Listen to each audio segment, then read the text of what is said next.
ମଉସା କରୁଛନ୍ତି ଠାକୁର ପୂଜା, ମୁଁ ତିଆରି କରୁଛି ପେଟ ପୂଜା ପାଇଁ ବିରି ବରା। ପେଟ ପୂଜା ମ ଏଇ ଜଳଖିଆଟି ପାଇଁ ତିଆରି କରୁଛି ଆଜି ବିରି ବରା ଟିକେ।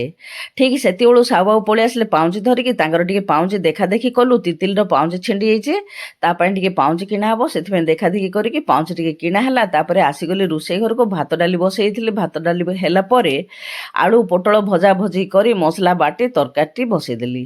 ଠିକ୍ ସେତିକିବେଳୁ ମୋବାଇଲର ଚାର୍ଜ ସରିଗଲା। ଆଉ କିଛି ଭିଡ଼ିଓ ବନେଇ ପାରିଲିନି, ଚାର୍ଜରେ ବସେଇଦେଲି।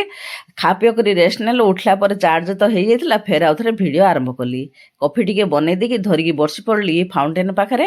କଫିଟା ପିଇଲା ବେଳକୁ ଆମର ରିନା ଧରିକି ଆସିଲେ ଡ୍ରେସ୍ ଗୋଟେ ସିଲେଇବା ପାଇଁ। ଡ୍ରେସ୍ ଆଣିଥିଲେ ତାଙ୍କର ଡ୍ରେସ୍ ଲମ୍ବା ହେଇଯାଉଥିଲା ଆଉ ଢିଲା ହେଇଯାଉଥିଲା। ତାକୁ ଟିକେ କଟାକଟି କରି ବସି ପଡ଼ିଲି।